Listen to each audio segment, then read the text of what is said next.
Voy a pedir a Francisco Michavila que nos presente, aunque no voy a hacer el comentario, que estábamos, no hace falta mucha presentación, pero en cualquier caso le voy a dar la palabra a Paco Michavila. Muchas gracias.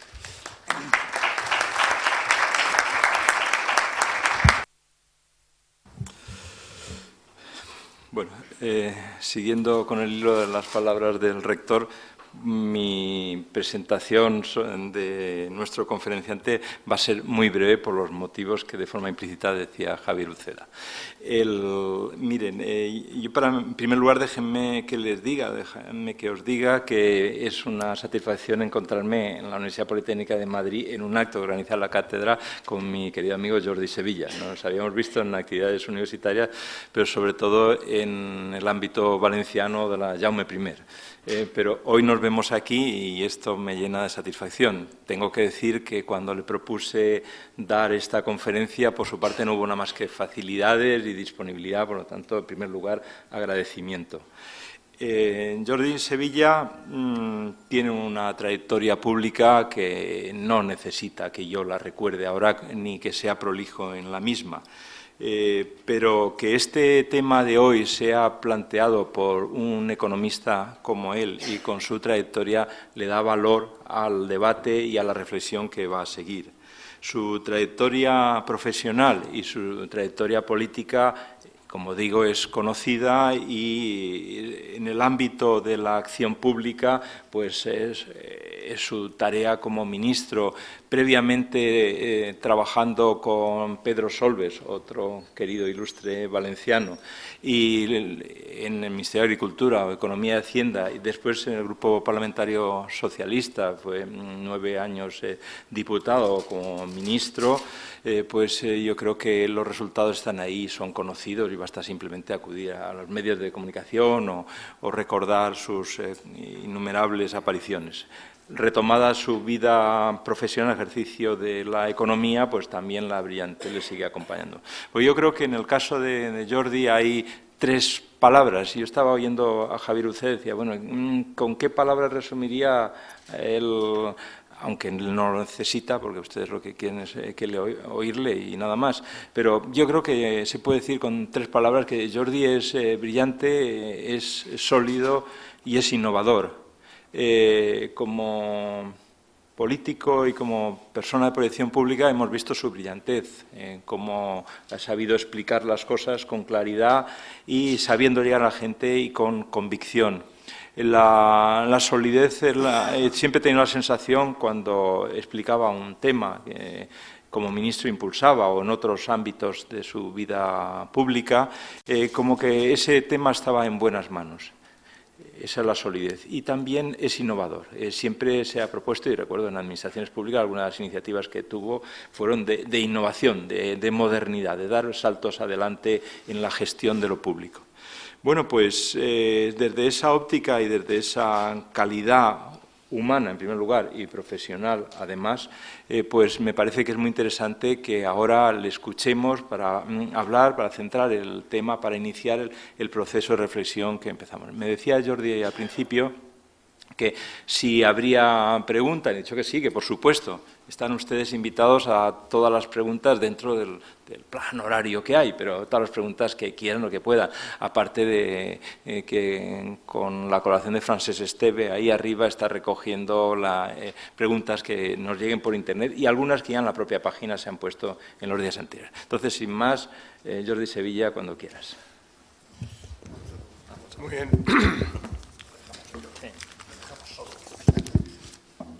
Pues muchas gracias. Yo casi que después de la presentación del profesor Michavila, lo más sensato por mi parte sería decir muchas gracias y empezar directamente con el coloquio, porque claro, ha puesto las expectativas tan altas que no sé si voy a estar a la altura. Hay temas en los que me manejo un poquito mejor que en este y tendría que empezar por aclararlo, ¿no? Pedir perdón por atreverme ante un grupo de gente que de esto sabe más que yo a hablar sobre universidad y empleabilidad. ¿Y por qué lo he hecho? ¿Y por qué cuando me lo planteó el profesor Michavila, pues creo que dudé entre 1 y 2 segundos en aceptar, ¿no? En primer lugar, porque creo que cualquier persona que piense, que reflexione que le preocupe las cosas públicas en España, en algún momento de su vida tropieza con la universidad, no ya solo como estudiante, sino como reflexionador de la cosa pública en España. Es decir, tienes que tener una postura ante la universidad porque no es cualquier cosa. Estamos hablando de algo muy importante, estamos hablando de algo que no solo es importante por la cantidad de recursos que consume, en términos de personas, en términos de dedicación, en términos de tiempo de nuestra propia vida, sino algo que es importante en términos de lo que produce y en términos de lo que necesitamos que haga por el resto.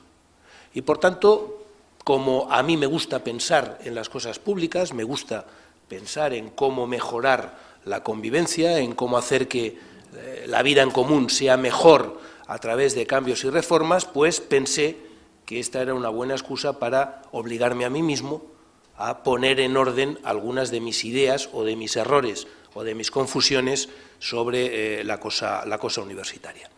Pensé que también, y esto lo he experimentado otras veces en mi vida, el que alguien un poco más desde fuera que el que está muy dentro te plantee cosas suele dar buen resultado.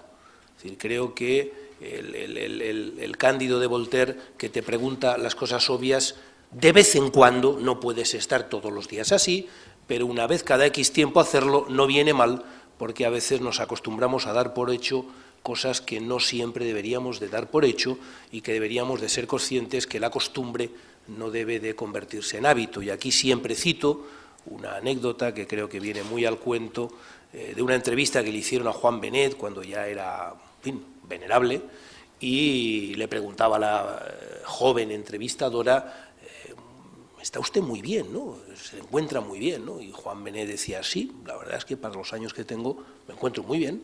Ahora, si a los 20 años me hubiera despertado un día como me despierto ahora, me hubiera ido a la UBI. Pero como te vas acostumbrando poco a poco, como esto de la vejez es poco a poco, pues poco a poco te vas acostumbrando y te acaba pareciendo normal lo que hace 50 años jamás me hubiera parecido normal. Esa tendencia al acostumbrarnos poco a poco a cosas, que, hombre, en el caso de la vejez, pues en fin, no tiene solución, no tiene alternativa, y como diría mi madre, peor es no cumplir años que cumplirlos, pero no deberíamos de aceptarla en otros ámbitos de la convivencia o en otros ámbitos de las instituciones o en otros ámbitos de las relaciones sociales a las que poco a poco nos vamos acostumbrando a, y al cabo de 50 años hemos construido algo que es absolutamente intolerable desde el punto de vista de lo que pensábamos a los 20 o hace 50 años o lo que deberíamos de pensar. Y esta reflexión, lo dejo ahí colgando por si alguien la retoma en el coloquio, tiene mucho que ver con todos los movimientos 15M que han estado en estos momentos sacando a las plazas de nuestras ciudades a mucha gente y a muchos espíritus de otra mucha gente.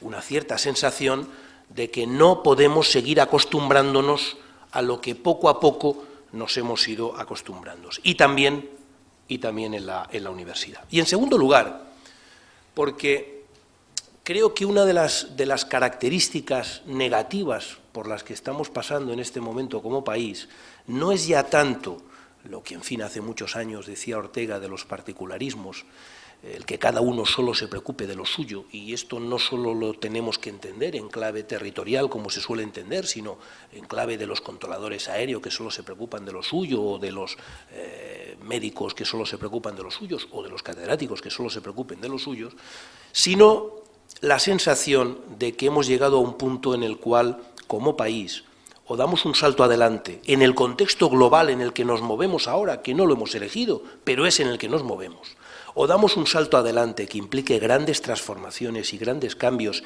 en todos y cada uno de los particularismos y en la manera en la que se relacionan entre sí, o las cosas nos irán peor. Por tanto, no es una reflexión ni aislada sobre la universidad, como si no tuviéramos otros temas de los que hablar. Yo más bien lo plantearía al revés. Si estamos hablando de las pensiones, si estamos hablando del sistema sanitario, si estamos hablando de nuestra estructura territorial y de la España autonómica, si estamos hablando de la ley de partidos, si estamos hablando de la ley electoral, ¿por qué no hablar también de la universidad? Y, por tanto, incorporarla, la reflexión, sobre los cambios en la universidad, en esa oleada de reformas y de transformaciones de un país que tiene que hacerlo porque a su alrededor todo el resto del mundo está cambiando a una velocidad muy grande y, bueno, corremos el riesgo de quedarnos atrás, y esto no solo es una cuestión de prestigio patrio, es un problema de que todo esto se acaba traduciendo en puestos de trabajo, se acaba traduciendo en crecimiento, se acaba traduciendo en bienestar, se acaba traduciendo en desigualdades sociales. Por tanto, no solo es una cuestión de decir somos la octava potencia económica del mundo y si somos la que hace 20 es peor porque nuestro orgullo, no, es que la que hace 20 significa que vivimos en un país peor, con menos renta, con menos riqueza y normalmente con más desigualdades que si somos la número 8. Por tanto, hay que verlo en esas claves, ¿no? Bueno, esto es un poco mi justificación del por qué estoy aquí. ¿Qué quiero hacer? Bueno, a mí me gustaría ayudar a poner junto muchas de las cosas que yo creo que todos los que están aquí se saben, unas más, otras menos, seguramente todas les suenan, pero me gustaría ordenarlas, ser capaz de ordenarlas de una manera un poquito distintas, para ver si somos capaces de sacar alguna conclusión distinta y discutirla. Ese es mi objetivo aquí y, desde luego, si lo consigo, pues me daré por satisfecho. Enseñanza superior y empleabilidad es el título genérico del seminario, ¿no? Y no es casual porque, y aquí tengo que hacer una breve pincelada sobre la situación económica y sobre el por qué esto hoy es especialmente importante. No es casual porque tenemos, pues casi 5 millones de personas en paro y porque aproximadamente el 45% de los jóvenes en edad de trabajar en España están en paro. Por tanto, la reflexión sobre cualquier cosa, en este caso es enseñanza universitaria, pero podría ser cualquier cosa, y empleabilidad, es de una acuciante actualidad. Necesitamos una profunda reflexión sobre cómo crear empleo, y sobre cómo crear empleo no solo en general, sino el empleo que necesitamos crear de manera sostenible en la economía en la que vivimos, en el mundo en el que vivimos y en la globalización en la que competimos.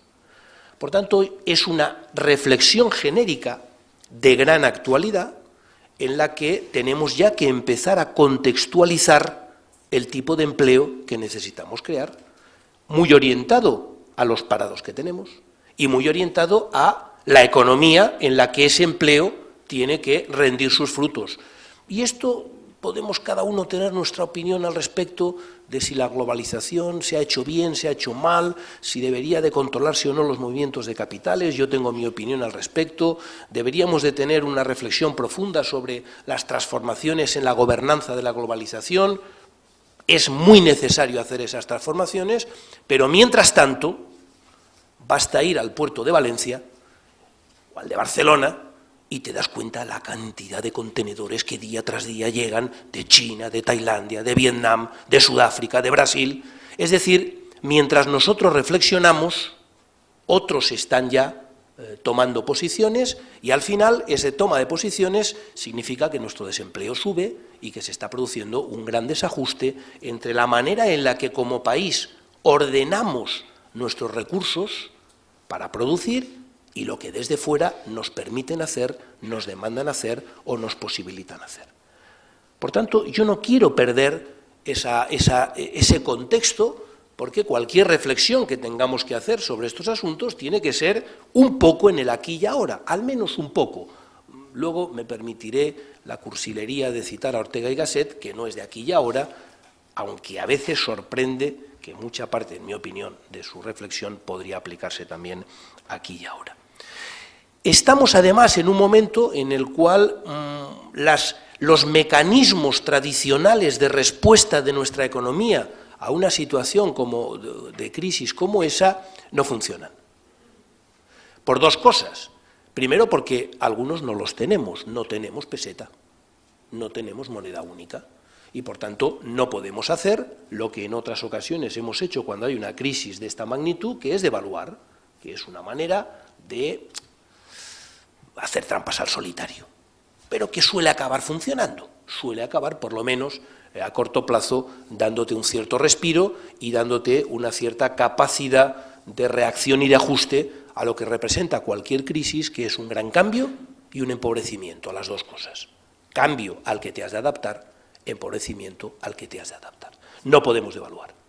Por tanto, tendremos que buscar otro tipo de mecanismos internos que nos permitan adaptarnos a esa nueva realidad y ajustar nuestros costes a esa nueva realidad.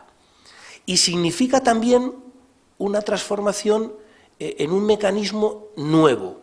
Esta no es una crisis cualquiera. En contra de lo que muchos economistas vienen defendiendo desde hace años, de que por fin el sistema económico ha encontrado el movimiento continuo en forma de crecimiento indefinido sin ciclos ni crisis, en los últimos 10 años hemos tenido 8 crisis a nivel internacional, de magnitud distinta, de duración distinta, de impacto distinto, pero como esta ninguna, desde hace 80 años. Esta es de esas crisis que no te devuelve al punto de partida, como en el juego de la oca, cuando caes en el esto, te dice, vuelve usted a la casilla número 1. No, no, de esta crisis no volvemos a la casilla número 1. De esta crisis pasamos a otro tablero, a jugar otro juego. En muchas ocasiones, a lo mejor también con un dado, pero con unas reglas del juego distintas. De esta crisis saldremos de una manera diferente a como estábamos antes y a como estamos ahora. Y por tanto nos va a exigir un gran esfuerzo de adaptación, porque no tenemos el mecanismo tradicional que hemos utilizado para hacer frente a las crisis, que es la devaluación de la moneda, y porque nos va a exigir unos cambios y unas transformaciones, algunos de los cuales ni sabemos por dónde van a ir, y otros que, aunque no los sepamos al detalle, sí que intuimos por dónde van a ir. Y de nuevo aquí, vuelvo a hacer asterisco, nota a pie de página, puede gustarnos o no, podemos compartir o no lo que viene, pero lo que viene, viene. Y aunque yo no esté de acuerdo con que el tren venga por la vía por la que yo voy caminando tan plácidamente, si no me aparto, el tren me arrolla. Y por tanto, tenemos que diferenciar lo que sería la pura reflexión intelectual sobre la sociedad que estamos construyendo y sobre sus bondades o sus malicias y sobre las reformas que habría que hacer con la respuesta inmediata, porque mientras tanto, mientras reflexionamos y mientras conseguimos reformar la ONU, mientras conseguimos controlar los movimientos de capitales o mientras conseguimos que haya democracia en China para que las condiciones de competitividad sean iguales que las nuestras, hay mucha gente que sufre, que padece, empresas que cierran, jóvenes que no encuentran trabajo y desigualdades sociales que se aumentan. Por tanto, tenemos que, en fin, trabajar a ese doble nivel, al de la reflexión, pero también al de la respuesta. Y una parte muy importante de por dónde va a ir esa respuesta, hoy ya sí que lo tiene todo el mundo claro, está relacionado con la innovación. Está relacionado con hacer las cosas de una manera distinta.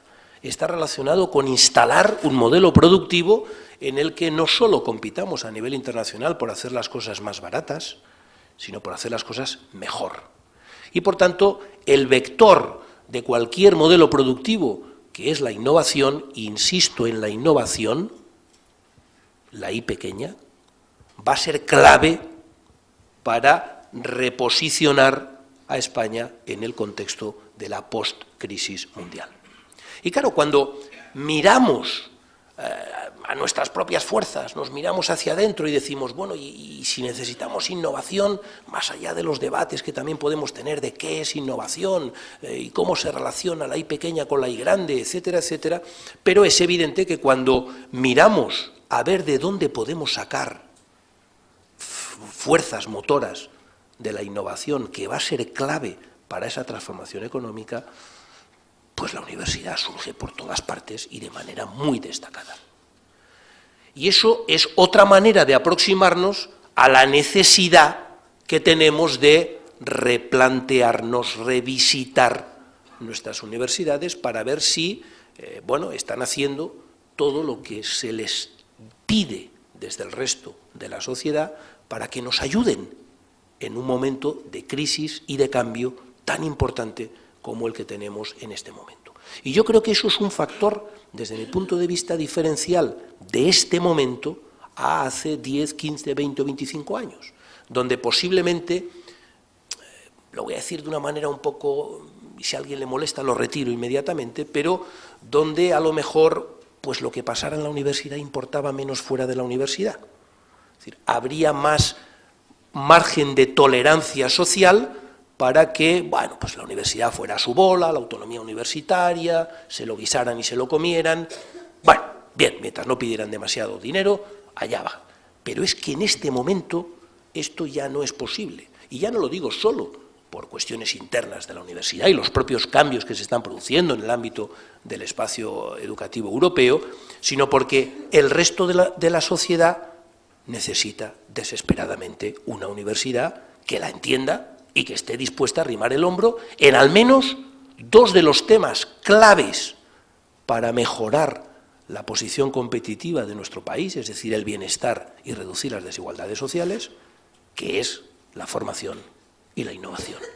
Y en esos dos temas claves, pues hay muchos que forman en nuestro país, hay muchos que innovan en nuestro país, pero la universidad es una pieza esencial de todo ese proceso. Por tanto, quiero traerles esa reflexión de la urgencia que el momento le pone a esa necesaria reflexión sobre universidad y empleabilidad y el por qué gente que no somos en principio expertos en eso nos atrevemos a pensar en ello y nos atrevemos a llamar a la puerta de las universidades y decir daros un poquito más de prisa porque es que fuera os estamos esperando desesperadamente.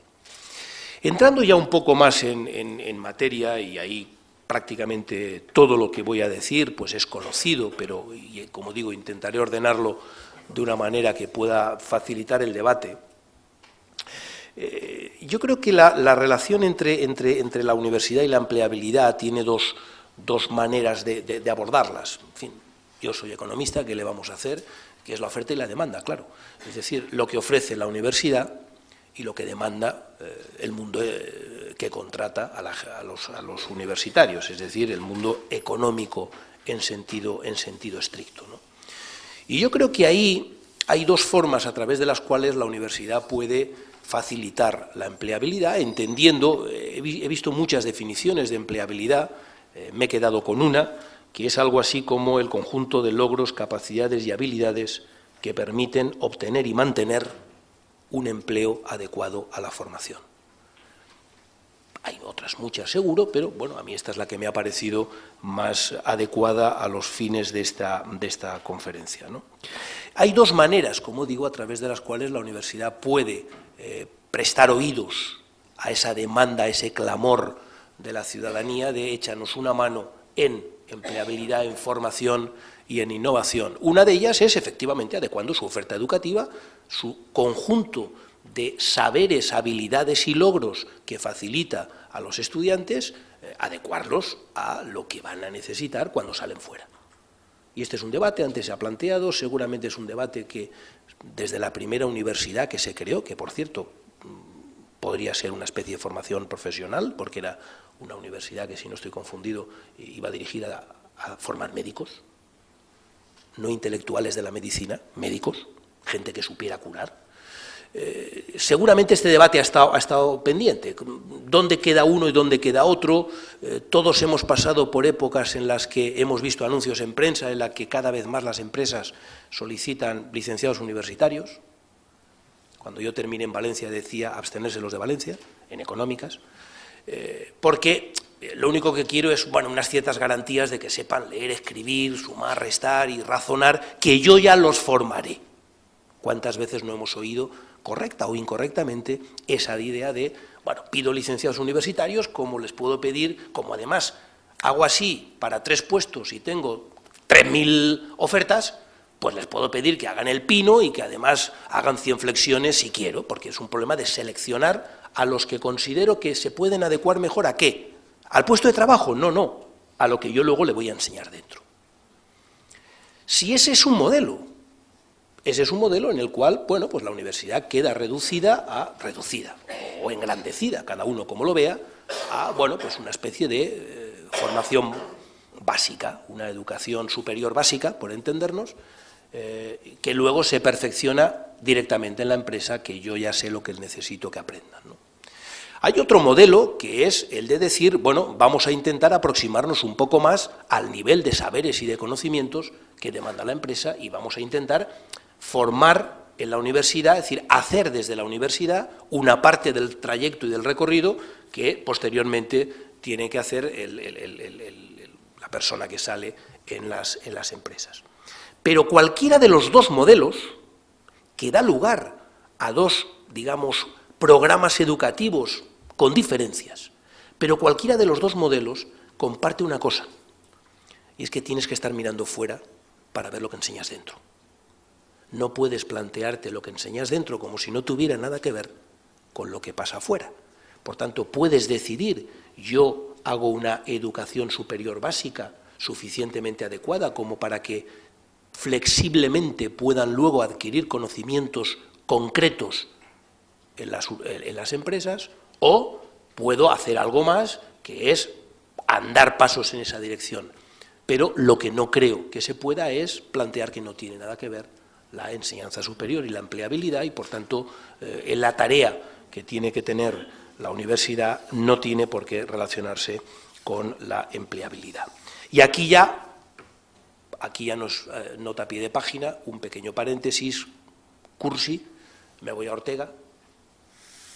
Ortega es catedrático, es filósofo, y en el año 30, no estoy hablando 30 del siglo pasado, claro, ya decía algunas cosas relacionadas con la misión de la universidad, en la que, entre otras cosas, decía cosas como esta: la sociedad necesita buenos profesionales y por eso está ahí la universidad con su enseñanza profesional. Es decir, una de las misiones claras de la universidad era la enseñanza profesional, así llamada. Es más, decía que sorprende que aparezcan fundidas la enseñanza profesional, que debe de ser para todos, y la investigación, que debe de ser para unos pocos.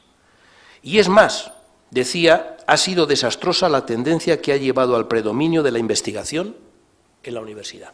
Predominio no quiere decir que no deba de haber. Y es más, hay que sacudir bien de ciencia el árbol de las profesiones a fin de que quede de ella lo estrictamente necesario y pueda atenderse a las profesiones mismas. Esto es polémico, seguramente lo podremos discutir, pero lo pongo en boca de Ortega en 1930 del año pasado. No es Bolonia ni la mercantilización de las universidades, de las que, por cierto, también Góngora hablaba, ¿no? ¿Qué quiere decir esto?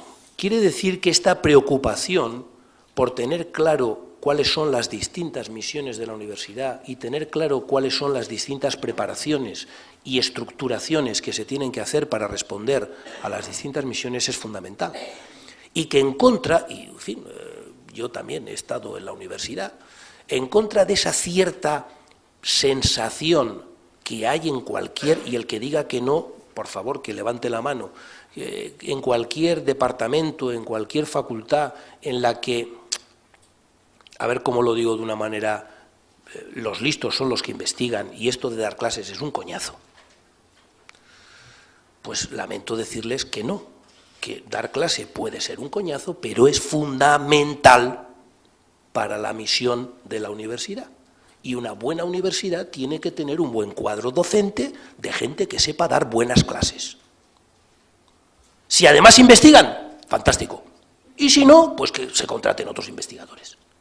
Pero tenemos que superar esa, sensación de que lo menos importante son las horas lectivas, que es una cosa que solamente es una condición que necesito para ponerme a investigar.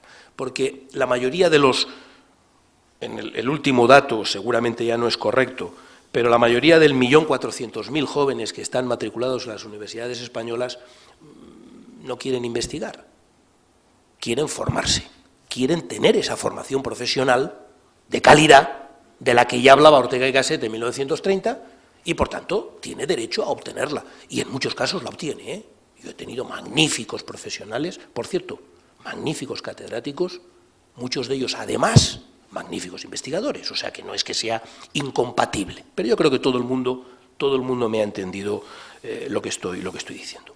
Es verdad que también se dice mucho, y yo también quiero repetirlo, aunque solo sea para que se den cuenta que me he repasado las cifras, que la Universidad Española ha cambiado en los últimos años de una manera espectacular. Es decir, sin lugar a dudas, si tuviéramos que relatar los 3 o 4 grandes procesos de igualación social que se han producido en España en los últimos 30 o 40 años, la universidad es uno de ellos clarísimo.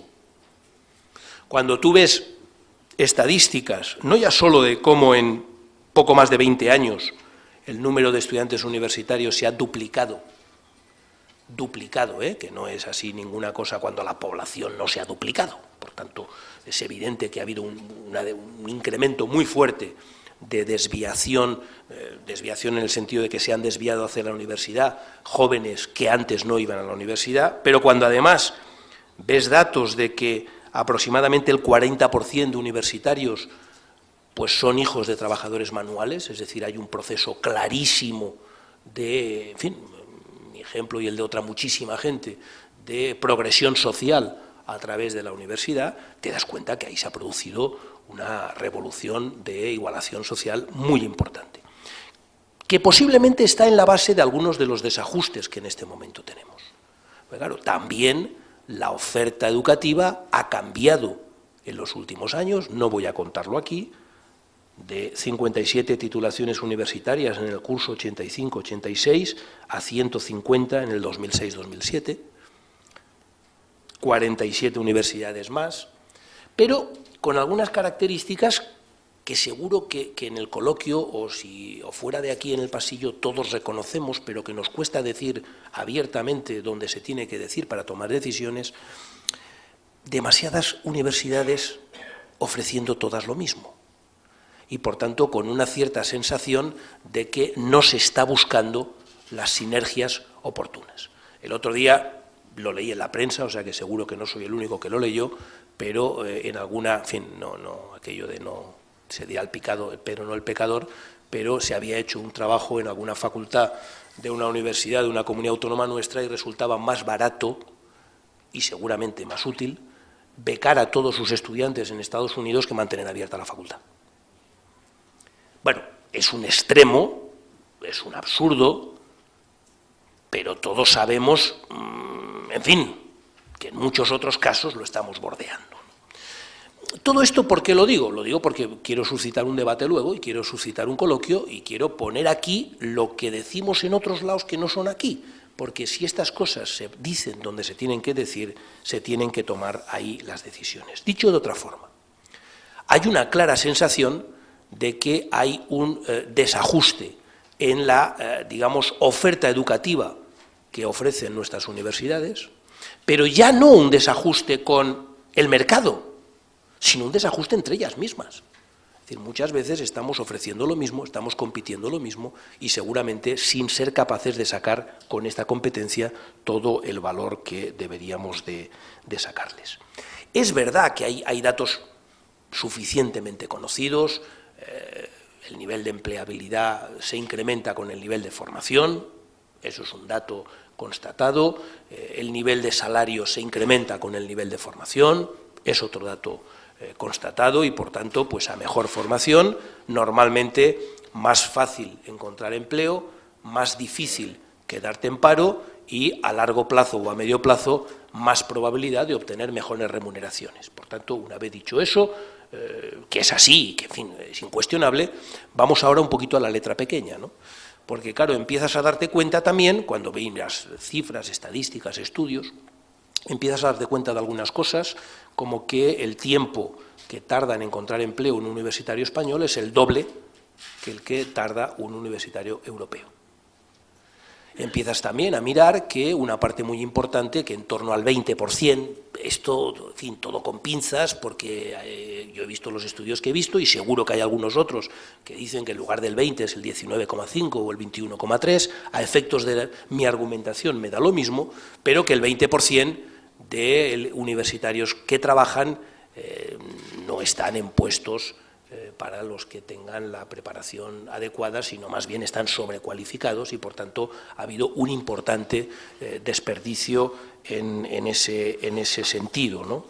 O También un segundo desajuste, que surge cada vez más en las encuestas que se hacen y que ya empieza a haber muchas, insisto, yo he visto unas cuantas, no las he podido ver todas, pero he visto unas cuantas, desajuste entre las competencias profesionales con las que se va la empresa y lo que la empresa demanda, ¿no? Y es curioso, porque en las encuestas que yo he visto, ese desajuste profesional, es decir, cuando tú preguntas a un empresario que contrata habitualmente universitarios qué es lo que más echas de menos en su formación, no es que saben poca matemática, poca biología o poca historia, no, sino no saben inglés, no saben suficiente informática, no tienen habilidades organizativas, comunicativas, no saben liderar equipos y van a puestos directivos donde tienen que saber inglés, saber informática, liderar equipos, organizar y comunicar y tener una cierta capacidad, que esto me ha llamado mucho la atención, se les echa en falta una mayor capacidad innovadora a los universitarios. Es decir, un empresario, aunque sea uno de estos de las pymes que hemos mencionado antes, que contrata a un universitario, en el fondo espera que le diga algo nuevo y, por tanto, que tenga una cierta capacidad de, una vez visto cómo funciona su empresa, que se le ocurra, oye, ¿y esto no se te ha ocurrido que podríamos hacerlo de esta otra manera que es mejor? Por cierto, esto es innovación, esta es la I pequeña. Y, en general, las encuestas que yo he visto, fijaros todos los matices que hago, detectan poca capacidad innovadora en los universitarios, incluso en aquellos que encuentran trabajos adecuados a su formación y a su especialidad. Por tanto, ahí surge un segundo desajuste que ya tiene que ver más también con los contenidos y que posiblemente, esto ya sí que lanzo así yo de una manera muy arriesgada la hipótesis, pero que posiblemente la carencia que las empresas españolas detectan en estos campos, en nuestros universitarios, explicaría el boom de las escuelas de negocios que justo ofrecen esto.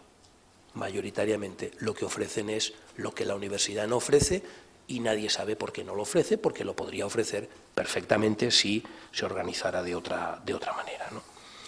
Por tanto, una vez asentado el principio global de que, en fin, para buscar trabajo, para esa empleabilidad de la que he mencionado, pues salvo unos momentos iniciales en los que la gente con formación profesional parece ser una ventaja temporal respecto a los universitarios, en cuanto a que suelen encontrar trabajo antes, pues una vez asentado esos principios de que a mayor formación, mayor posibilidad de encontrar empleo y, desde luego, mantenerse en él y tener mayores sueldos, los desajustes están mucho más relacionados con sobrecualificaciones, 20% es mucha gente, y sobre todo si te toca a ti, y todos conocemos, yo he estado en un ministerio donde, en uno de ellos, de los muchos que he estado, una parte muy importante, cuando digo muy importante digo aproximadamente el 40%, de los ordenanzas eran titulados universitarios.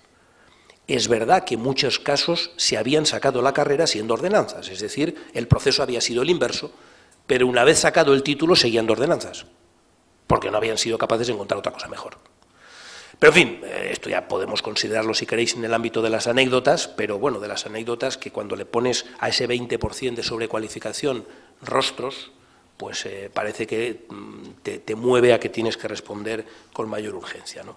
Y, por otro lado, desajuste en cuanto a las competencias profesionales, ¿no? Quiero ir ahora a la segunda línea de relación universidad-empleabilidad que he mencionado, que tiene que ver por la demanda, lo que piden las empresas, ¿no? Y eso tiene mucho que ver, o al menos yo lo quiero vincular, a la transferencia de conocimiento. La llamada tercera misión de las universidades: educar, investigar, formar, investigar, y esto que le han dado en llamar transferir conocimiento a la sociedad y a las empresas, ¿no? En los debates del espacio europeo educativo, ¿no? Esta demanda que he dicho que en este momento, en este país, es especialmente importante el que la universidad abra todavía más sus puertas a su capacidad de trasladar talento, innovación, ingenio, conocimientos al resto de la sociedad y especialmente a las empresas, porque en este momento ese es el valor competitivo más importante que podemos tener en el mundo globalizado en el que vivimos. Bueno, y ahí voy a ser muy rápido porque no he sido capaz de encontrar nada que discrepe de lo que voy a decir ahora, es más, todo lo que he leído, y llevo ya algún tiempo leyendo mucho, y a lo mejor me equivoco y alguien dice, pues no te has leído este papel que dice lo contrario, en ese caso pues lo leeré y si es así pido ya disculpas, pero coincide todo en dos grandes trazos. El nivel de investigación de nuestra universidad ha mejorado mucho en los últimos años, medido por los patrones normales, artículos publicados en revistas internacionales, acceso a fondos de investigación de la Comisión Económica Europea, en fin, lo que podríamos decir parámetros normales de medición de calidad de la investigación, cantidad, incluso de calidad de nuestra investigación, ha mejorado muchísimo en los últimos años. ¿De acuerdo? No, podríamos dar los datos, el 27% de los artículos, pero en fin, eso está claro. Y con la misma rotundidad se llega a otra conclusión, la transferencia de tecnologías a las empresas es manifiestamente mejorable. Con la misma rotundidad investigamos más y mejor, pero nos lo quedamos. Es decir, nos sirve para nuestra carrera profesional, nos sirve para nuestros sexenios, nos sirve para nuestro prestigio, nos sirve para que nos den premios, pero esa tercera misión de la universidad, llevar eso fuera, convertir eso en negocio, convertir eso en innovación, convertir eso en mejora competitiva, pues no hemos sido capaces. Y aquí no solo es responsabilidad de la universidad, pero no hemos sido capaces de hacerlo, al menos, bueno, pues como sí que están siendo capaces o han sido capaces otros países de hacer, ¿no? ¿Y por qué esta reflexión es importante? Porque, hombre, si somos capaces de tener empresas preocupadas por la innovación, demandarán innovadores, demandarán universitarios. Si tenemos empresas que investigan, necesitarán investigadores. Y, por tanto, por esa vía, también la demanda de titulados universitarios con determinadas características será distinta y la empleabilidad de los universitarios será mayor si tenemos un cuerpo empresarial que esté más acostumbrado a la innovación, a la investigación, al desarrollo y a que le preocupe más este tipo de enfoques y de planteamientos, necesitará este tipo de personal que mayoritariamente lo tendrá que buscar en la universidad. Por tanto, tiene a la vez ese segundo círculo, desde la parte de la demanda, la parte de la transferencia de conocimientos de la universidad a la sociedad o a las empresas, también acabará afectando a la empleabilidad de los universitarios por el lado de la demanda, de lo que pidan las empresas. Y aquí es donde yo creo que también hay que hacer una reflexión muy importante, porque es cierto que aquí la responsabilidad no es digamos, ni exclusiva ni a lo mejor mayoritaria de las universidades, pero también es de las universidades. Y aquí quiero decir una cosa, porque es verdad, antes lo hablábamos con el rector y, en fin, cualquiera que haya visto un poquito y se haya entrevistado con algunos rectores, pues lo sabe que en los últimos años en España y también se han dado pasos muy importantes. Es más, si nos damos 5 minutos, ¿qué digo 5? 2 minutos se nos ocurren casos de éxito. No, pues la Universidad Politécnica de Valencia ha montado un centro, seguro. En la Politécnica de Madrid, seguro, seguro. Es decir, hay muchos casos de éxito, de transmisión o de transferencia de conocimiento de las universidades a las empresas. Lo cual demuestra que sabemos hacerlo, que podemos hacerlo, pero son insuficientes. Y aquí, también aquí, la dosis es fundamental. Esto, en fin, si te duele mucho la cabeza y te tomas media aspirina, no sirve para nada. Necesitas una aspirina entera.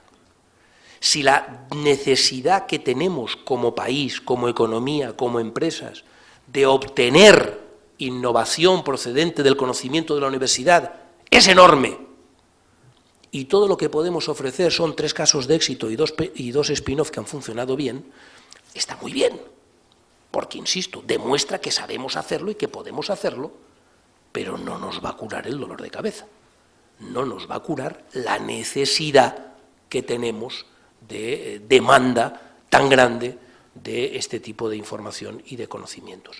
Y esto no solo es un problema de cantidad, esto no solo se arregla poniendo más centros de excelencia o poniendo más OTRIs, no, hay que hacer una reflexión sobre si este es el mejor mecanismo para proceder a esta transmisión de conocimiento.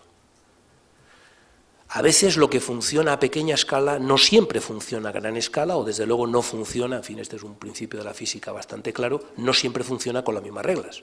Y por tanto, si queremos pasar del ejemplo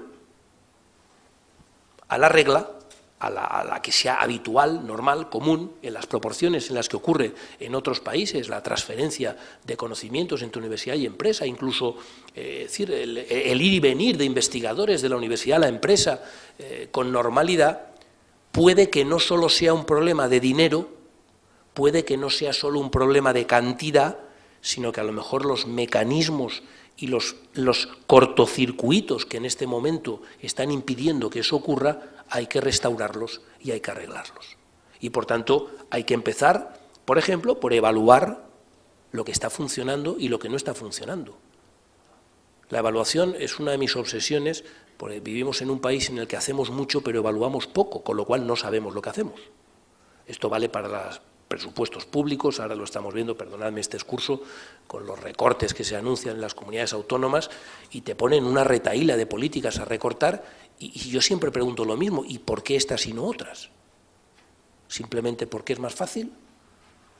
¿Alguien ha evaluado si estas son las que hay que recortar porque son las que hacemos peor o que son las que menos impacto económico tienen o las que menos impactan sobre la desigualdad social? Es decir, con demasiada frecuencia tomamos decisiones sin saber realmente lo que estamos haciendo y el impacto que tiene. Y lo mismo ocurre con muchas de las experiencias que tenemos de éxito y de fracaso en la transmisión de conocimientos entre la universidad y la empresa, donde es evidente que se plantea de entrada un problema, como yo digo, de traducción simultánea.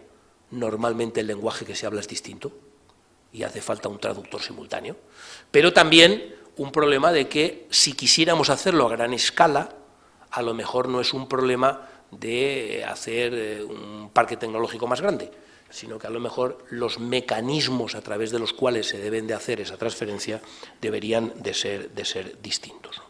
En todo caso, una nueva reflexión para otra tarea de la universidad que debe de reformar con la perspectiva de la empleabilidad su vinculación, su aproximación al mundo de la empresa, rompiendo algo que suele ser, o yo me lo he encontrado con mucha frecuencia en nuestro país, que es aquello de que yo tengo esto a ver a quién le interesa, en lugar de qué problema tienes tú a ver cómo te lo resuelvo.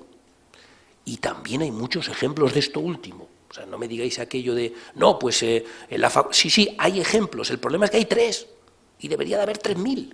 O sea, es un problema de cantidades, de proporciones y de mecanismos, ¿no? Vemos, por tanto, que hay, desde el punto de vista de la empleabilidad, habría 2 grandes reflexiones de modificación y de reforma, que por otro lado me consta que la CRU está en ello y me consta que viene un poco también impulsado desde el Ministerio con todos los campus de excelencia, viene un poco impulsado también por toda la estrategia de Bolonia, pero que son 2 campos, 2 caminos en los que hay que reflexionar en la relación entre universidad y empleabilidad. Uno es la oferta educativa relacionada con el conjunto de ofertas educativas. Yo cada vez más en mi nueva faceta profesional pues me estoy encontrando con universidades que lo que te piden es ayúdanos a poner un poco de orden en esto, porque no podemos tener 3 facultades de medicina en 100 kilómetros. No podemos, es que, y además iguales, por si dijeras, no, una está especializada en esto, la otra en lo... No puede ser. Esto hay que poner un poquito de orden en la oferta educativa y esto, en fin, yo lo digo y me voy, pero claro, el que lo tiene que hacer detrás de la oferta educativa, pues, en fin, hay departamentos, hay profesores, hay sueldos, hay salarios, hay mucho, pero también lo hay en las pensiones y también lo hay en las empresas que cierran, y también lo hay en Altos Hornos de Sagunto y hubo que cerrarlos y seguramente gracias a eso estamos hoy donde estamos, ¿no? Y en segundo lugar, la reflexión sobre la proactividad y la manera en la que se conecta más vía transmisión de conocimientos entre la universidad y las empresas. Y las dos, y concluyo, las dos líneas tienen mucho que ver con la gestión universitaria, con el buen gobierno de la universidad. Yo ahí no voy a ser tan pretencioso de entrar a decir más allá de dos o tres cosas obvias, pero algunas cosas obvias sí que quiero decir. Porque, como en cualquier organización que aborda reformas, pues unos están más a favor de las reformas y otros están menos a favor de las reformas. Y para una organización que, en fin, que es la universidad, es decir, que tiene un componente público muy importante, deberíamos de seleccionar bien cuáles son los, en fin, la terminología anglosajona es stakeholders, la gente, los grupos de interés, los grupos de influencia sobre la universidad, cuáles son aquellos más proclives a la reforma y cuáles son menos proclives a la reforma, de tal manera que la modificación en el buen gobierno de las universidades que hagamos haga crecer un poquito más la capacidad de decisión de los que están a favor de la reforma y de crecer un poquito más la de aquellos que están en contra de la reforma.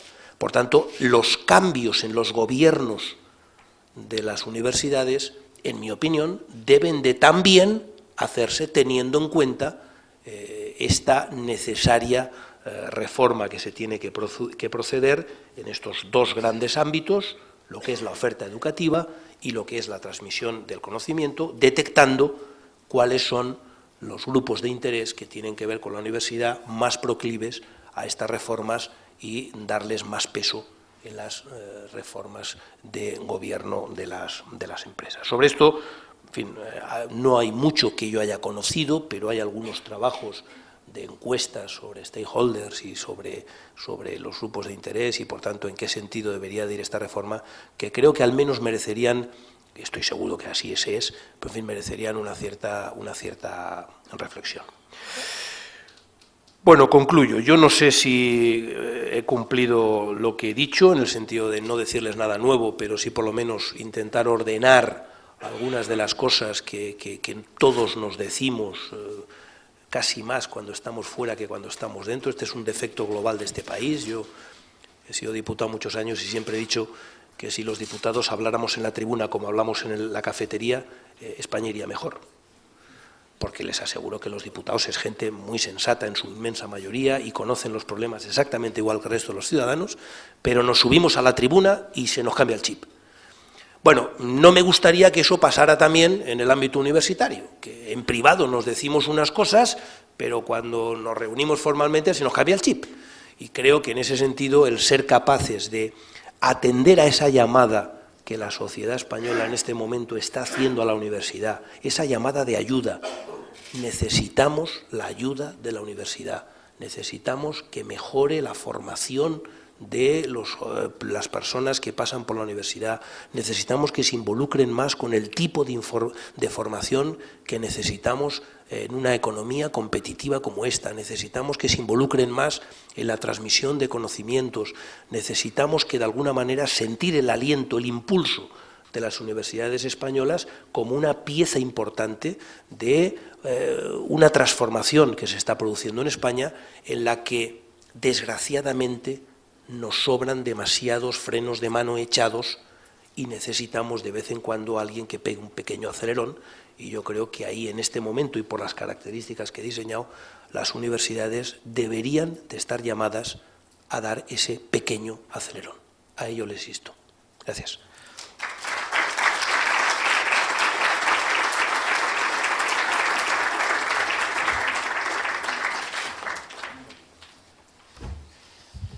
Muchas gracias, Jordi Sevilla, por tu brillante, sólida e innovadora conferencia. Y tenemos unos minutos por delante, vamos a aprovecharlos. Les invito a que lo aprovechen para hacerle preguntas a nuestro ilustre conferenciante. Hay un micrófono, quien levante la mano, por favor, el nombre antes de hacer la pregunta. Y Rosa Basante, he visto que era la primera pregunta. Ahí.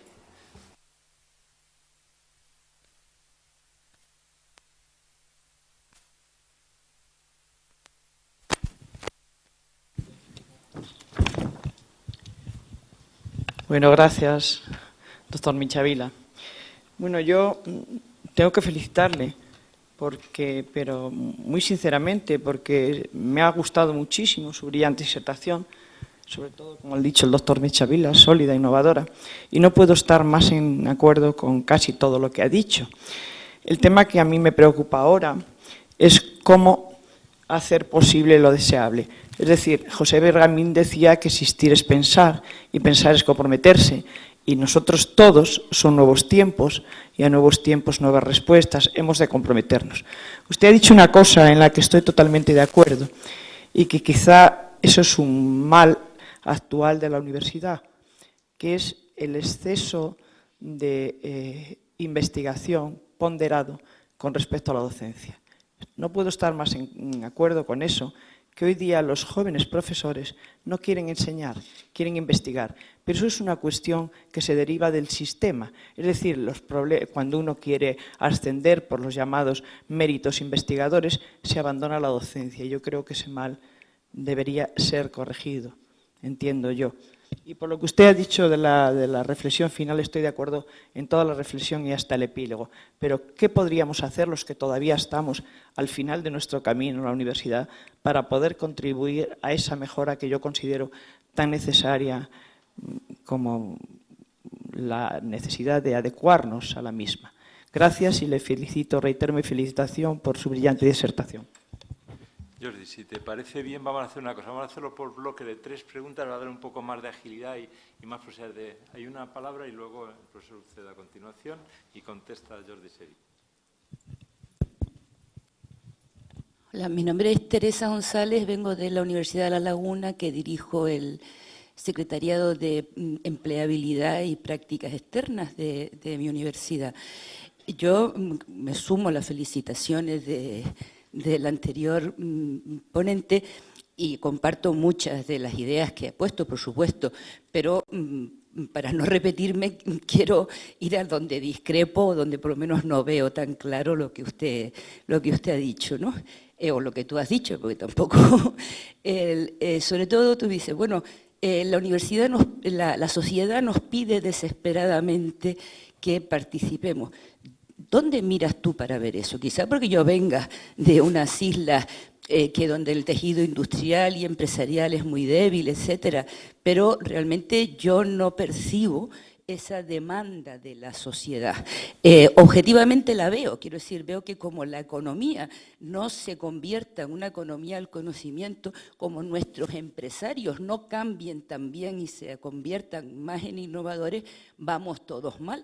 Pero no veo que haya un desfase que la empresa nos pida o la sociedad nos pida y la universidad estemos ahí agazapados. Pienso que ha habido muchos años de una total discrepancia, o más que discrepancia, digamos, mundos apartes entre el mundo empresarial y el mundo universitario. Estaba en algunas universidades mal visto porque era poco progre confraternizar con los empresarios, pero digamos que las culturas son completamente diferentes y ahí, por las investigaciones que yo he hecho, aparte por mi asunto profesional, veo que hay unas culturas muy distintas donde no hay comunicación y por lo tanto el problema va más allá. Y luego hay otra cosa que me ha disgustado, porque siempre me ha disgustado, no porque tú lo hayas dicho, que es el tema de la sobrecualificación. Yo entiendo que lo que hay es subempleo, no sobrecualificación. Pero claro, cuando lo vemos así, parece que la universidad nos estamos pasando y que somos muy generosos con nuestros jóvenes. Y creo que no, que es más bien nuestra economía la que está demandando o la que necesita demandar otras cosas. Entonces, yo me enfada lo de la sobrecualificación y por eso lo quiero decir, porque veo que lo que hay es subempleo, que hay muchos doctores, mucha gente muy interesada o simplemente formada con ganas de trabajar y acaban de taxistas o de bedel, que se está muy bien, ojo, yo me estoy replanteando mi carrera para convertirme en bedel. Pues venga, muchas gracias. Muy bien, muchas gracias. Profesor Javier Uceda. Sí, muchas gracias. Seguramente abusando de la amabilidad del moderador por darme la palabra. Jordi, verás, yo creo que tu análisis lo comparto en líneas generales. Creo que has hecho una buena disección de la situación. Pero claro, en general has hecho un análisis, como no puede ser de otro modo, basado en los promedios. Cuando uno promedia, pues aplana absolutamente la realidad y convierte la realidad en algo extremadamente sencillo por la vía del promedio y por lo tanto extrae conclusiones, y muchas de las que has extraído son absolutamente, vamos, yo las comparto desde la perspectiva del promedio. Pero sin embargo me parece que la realidad universitaria es una realidad llena de matices y por lo tanto un análisis a veces extraordinariamente general hace perder una parte de la visión o de la perspectiva de algo que es más, por decirlo así, poliédrico, con caras muy variadas. Por ejemplo, es cierto la descripción que haces en términos de la demanda de empleo y de los perfiles profesionales, en donde hay sectores fundamentalmente vinculados a muchos ámbitos de la gestión empresarial donde la preparación específica en un determinado perfil no es importante. Pero por otro lado, si yo hubiera hecho el análisis y hubiera entrado en el análisis de las ciencias de la salud, para ser un cirujano maxilofacial o sabes de aquello o no vale cualquier cosa. Si uno quiere calcular una estructura de un rascacielos como la Torre Espacio ahí arriba en Madrid, mire, o sabe usted de aquello, o no vale con cualquier formación básica o estructural. En fin, hay un montón de áreas donde la cualificación específica se convierte en un elemento muy importante. Claro, si uno va a un departamento comercial de cualquier sector, probablemente un perfil más, digamos, homogéneo, vamos, más, casi cualquier cosa podría valer. Pero, sin embargo, hay sectores de la actividad, de la economía, que exigen perfiles profesionales muy bien identificados, que por otro lado forman parte de esa realidad. En el sector de ciencias de la salud es bien conocido cómo los médicos, las enfermeras españoles están, digamos, ahora mismo encontrando trabajo del Reino Unido, seguramente porque les pagan mejor o porque aquí no encuentran aquello que quieren, etcétera. O sea que hay una realidad un tanto variada que exige algún matiz a la hora de establecer el asunto, ¿no? Y por lo tanto ver el problema con alguna, en fin, hay que, yo creo, entrar en el detalle a la hora de hacer ese análisis. Es verdad que hay otros muchos sectores en los que tienes razón y por lo tanto cabe hablar. Luego en el lenguaje es verdad que también, y yo comparto la opinión de la persona que ha intervenido antes en el sentido, claro, cuando uno habla de sobrecualificación parece que le traslada el problema al formador, y yo no creo que sea necesariamente una cuestión, aunque es verdad en que ese ajuste oferta-demanda forma parte de un problema que tenemos que en cualquier caso resolver, pero también me parece que esto es así. En relación con la investigación y la formación o la docencia, es verdad que ese debate, pero yo creo que es un debate que es esencial en la promoción de los profesores y por lo tanto está primada la investigación claramente frente a la actividad docente, pero yo no sé si necesariamente es el problema, porque me parece que, bueno, esto es una opinión, ya digo, personal, en donde creo que es posible ambos perfiles, hacerlos compatibles con una realidad rica en el ámbito del profesorado. Además, los profesores no son docentes o investigadores, creo que hay una banda continua en donde unos están más cerca de la actividad docente y otros están más cerca de la actividad investigadora, pero en el medio hay toda una colección de personas que hacen cosas, en fin, y por lo tanto también con mucho matiz. Y es verdad que probablemente habría que, bueno, ya entrando en el terreno de la gestión y de la gobernanza y de la carrera profesional, caben muchas cuestiones, pero también me parece que exigen algún matiz. Y en el campo de la transferencia es probablemente donde creo que hay menos matices. Es verdad que hay muchos casos. Esta universidad es una universidad que tradicionalmente, por razones históricas, la Politécnica de Valencia u otras, tenemos relación con el sector empresarial por razón histórica y por nuestra propia naturaleza, y donde seguramente hay muchísimos buenos ejemplos de esta realidad, pero es verdad que hay un enorme camino por recorrer y que seguramente ahí compartiría una parte del análisis. Y una última reflexión que quiero trasladar, también por dar una sensación que a mí me parece también vital darla. Este país, en los últimos 25 o 30 años, ha sufrido una transformación muy importante, y esto creo que no hay casi discusión respecto a esa realidad. Y esa transformación se ha producido en términos generales con los recursos humanos generados en nuestras universidades. No es gente que ha venido ni de Harvard, ni de Oxford, ni de Cambridge, ni de Delft, sino que han salido de aquí y de alguna forma han servido al menos durante este tiempo. Es verdad que el reto que está por delante está por cambiar, pero quiero también que tengas en cuenta que en el tema del diseño de la oferta ahora mismo, toda la reforma que hay en marcha, el posgrado como pieza esencial o instrumento mucho más flexible, la capacidad de diseñar los grados con mucha más rapidez y con autonomía, están yendo en la dirección de intentar justamente adaptarse a la demanda. Y por lo tanto hay algunos elementos en la reflexión que a mí me hacen ver con alguna esperanza algunos de los problemas que has puesto de manifiesto. Jordi. Muy bien, pues Yo acepto, vamos, no acepto, sino que comparto lo de los matices. Es más, siempre he dicho que uno de los problemas que tiene nuestro país es que con demasiada frecuencia lo vemos todo en blanco y negro y eso pues tiende a simplificar el análisis, pero bueno, yo he dicho que venía aquí a provocaros un poco un cierto debate y en ese sentido creo que es por lo que he tenido que irme a ese promedio, ¿no? Pero ojo, porque el hecho de que hagamos los matices nos debe de servir para algo más que para darle riqueza al cuadro. Nos debe de servir para, a lo mejor, aprovechar los matices y cambiar el cuadro. Es decir, a lo mejor lo que tendríamos es que, y ahora estoy a lo mejor yéndome sin matiz al otro lado, pero a lo mejor lo que deberíamos es de incrementar la parte de formación profesional que, como has citado, en el cálculo de estructuras o en el cálculo de las ciencias de la salud, puedan tener otro tipo de formaciones. Y es verdad que en ese sentido, en lo poco que yo sé de eso, está yendo las últimas reformas, lo que la gente de la calle llamamos Bolonia, aunque nadie sepa muy bien qué hay detrás de lo de Bolonia, pero en fin, creo que va un poco en esa dirección de aproximarlo, ¿no? Pero de nuevo, y tiene que ver también con la primera pregunta, ¿no? Es decir, yo estoy últimamente muy obsesionado con los procesos, ¿no? Con cómo se cambian las cosas, cómo cambian las organizaciones, cómo cambian las sociedades, ¿no? Cómo puedes convertir la minoría en mayoría, cómo puedes convertir los casos aislados y ejemplos en pautas y en comportamientos. Y si alguien sabe cómo hacerlo, acepto que me lo diga gustosamente, porque creo que ahí está el quid de la cuestión, de esta y de otras muchas cuestiones donde no es decir, la sociedad mismo, incluso cuando hablamos de las empresas, pues, hombre, tampoco todas nuestras empresas están dirigidas por analfabetos que han pegado el pelotazo.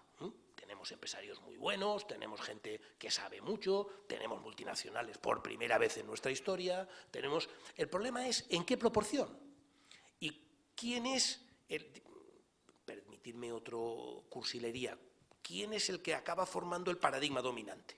¿El paradigma dominante de nuestras empresas son empresas internacionales, innovadoras? No. ¿Quiere decir esto que no las haya? No, no, claro que las hay. Por tanto, la reflexión es cómo conseguimos que las que hay y no son el paradigma dominante pasen a serlo. Ese es el proceso de transformación que yo creo que debe reflexionar también la universidad. Y para eso deben de valernos los matices. Porque, como he dicho antes, los casos de transferencia de éxito que hay, lo único que demuestra es que sabemos hacerlo, que se puede hacer. Y, por tanto, tenemos una base, una palanca para poder mover el mundo, para poder transformar y cambiar. Siendo conscientes de que yo creo que en este momento posiblemente estemos hablando de una de las reformas estructurales más importantes que tiene que hacer este país.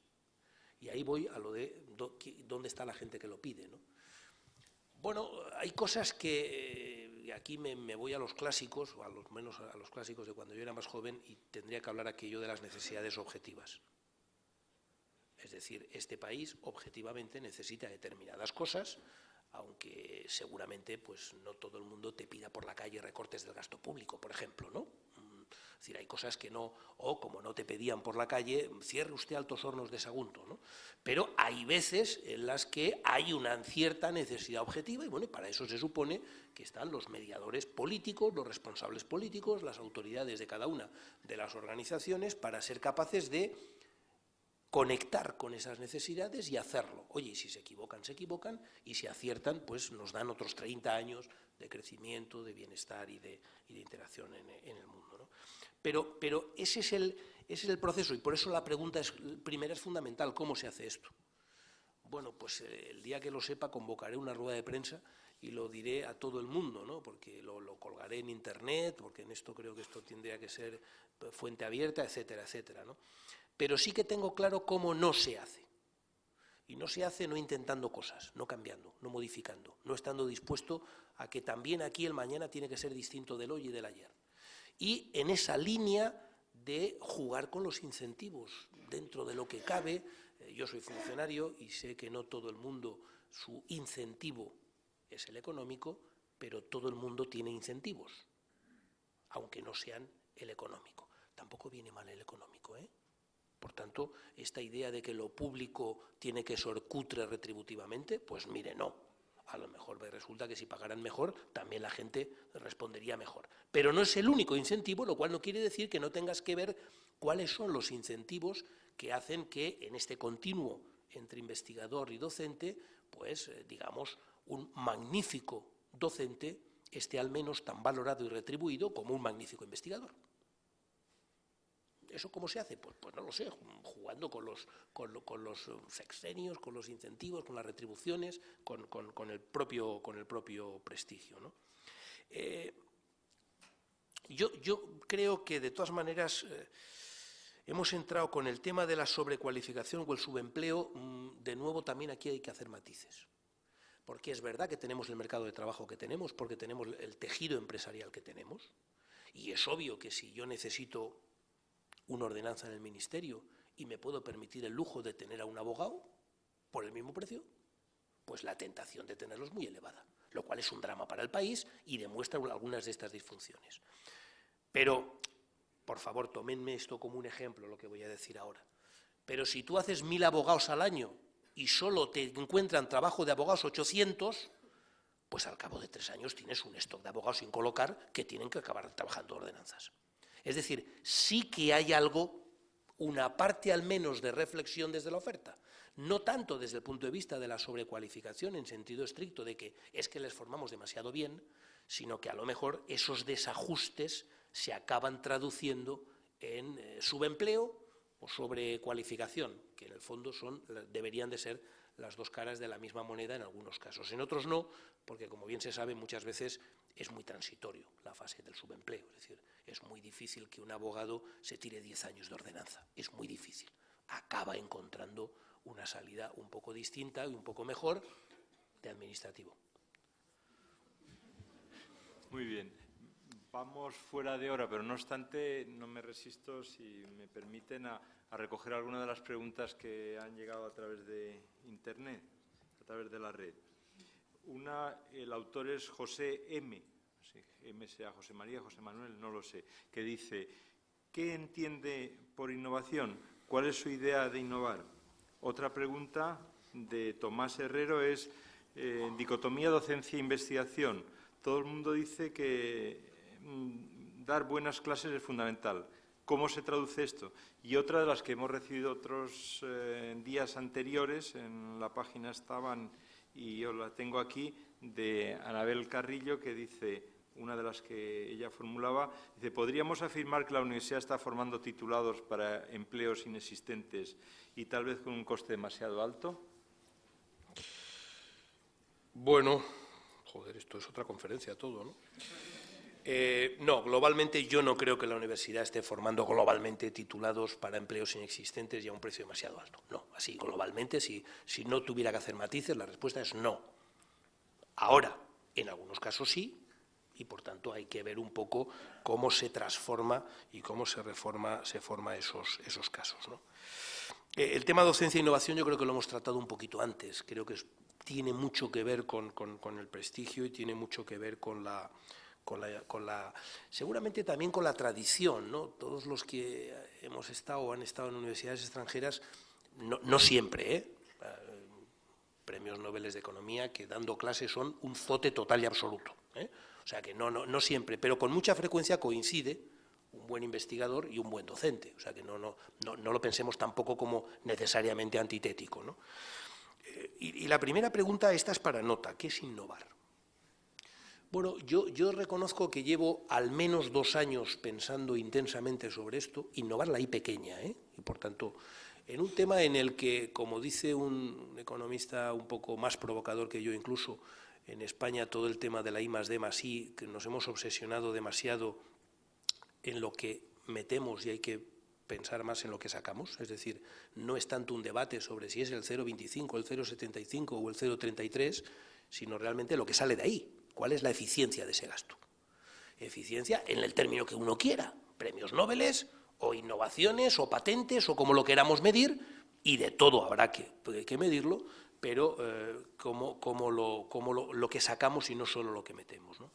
Yo, después de darle muchas vueltas, y quizá porque, claro, ahora estoy en el lado más empresarial, por decirlo de alguna forma, me quedo con la definición de innovación pequeña, la I pequeña, que me dio un empresario muy importante de este país y que yo creo que en los últimos 30 años ha demostrado con su experiencia que lo que dice es lo que a él le está dando el éxito. Innovar es todo aquello que mejore la cuenta de resultados de una empresa.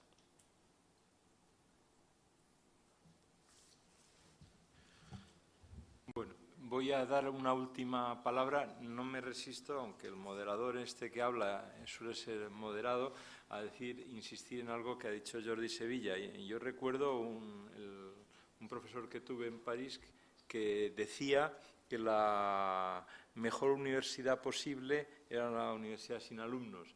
Y en cambio él era un extraordinario investigador y fue uno de los mejores profesores que he tenido. Es decir, un ejemplo de cómo el gran investigador suele ser también gran profesor. Este es Pirano Rabial, que es doctor honoris causa por la Universidad Politécnica de Madrid. Adriano García Loigorri, última y breve pregunta y nos vamos al café que nos espera. Sí, muchísimas gracias. Muchísimas gracias a mi compañero de universidad y mi compañero de profesión, Paco Michavila, por la organización de este seminario bienal y concretamente por la de esta reunión del día de hoy de Educación Superior y Empleabilidad. Yo me permito hablar aquí como representación del Consejo Social de la Universidad Politécnica, que durante unos años me está tocando presidir, y creo que este tema de educación superior e empleabilidad pues entra totalmente en las funciones, en las misiones o en la filosofía con la que se crearon los consejos sociales hace este año ya un cuarto de siglo, 25 años. Los consejos sociales son, digamos, y así figura en la legislación, distintas leyes se han producido, como la representación de la sociedad en la universidad y de la universidad en la sociedad. Por consiguiente, es el lazo de unión entre la oferta de la universidad y la demanda de la sociedad.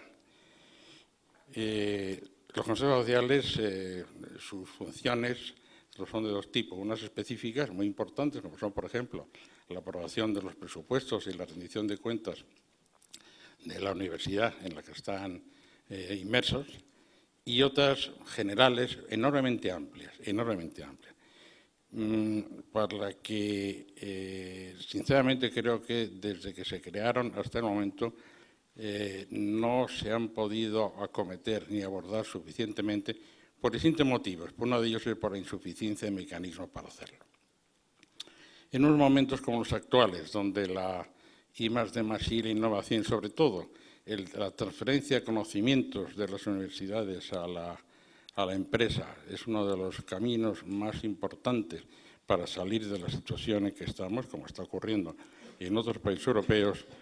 Las funciones que tienen los consejos sociales son primordiales. En este momento hay una asociación de conferencia de consejos sociales nacionales que agrupa 48 consejos sociales de otras tantas universidades, que está siendo bastante activa y está promoviendo cada vez más una intensificación de las actuaciones, de las actividades, de cumplir las obligaciones de los consejos sociales. Pero, como digo, hay insuficiente mecanismos y yo no sé si en estos momentos, dadas las circunstancias actuales, es conveniente reconsiderar estos consejos sociales con las funciones que tienen, potenciarlas y, si es así, dotarlas de los mecanismos en cantidad y en calidad. Yo quería conocer la opinión de Jordi Sevilla respecto sobre la función de los consejos sociales.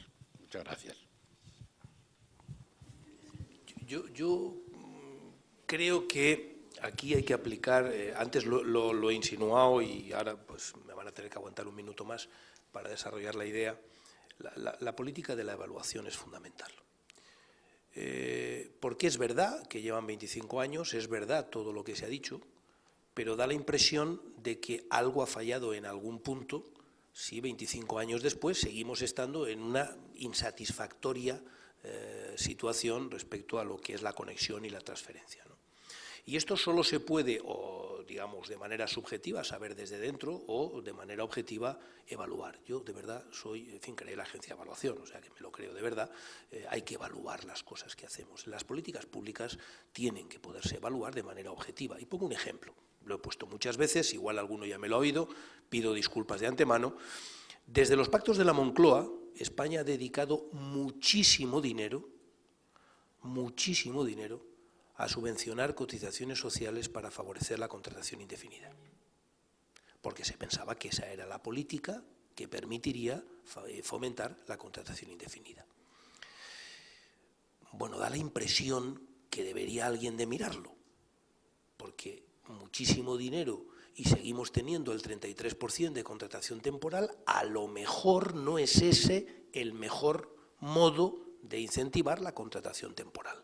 Que lo mire alguien, que se analice, que se evalúe, que se discuta, y al final a lo mejor es que el incentivo ha sido escaso y debería de ser más.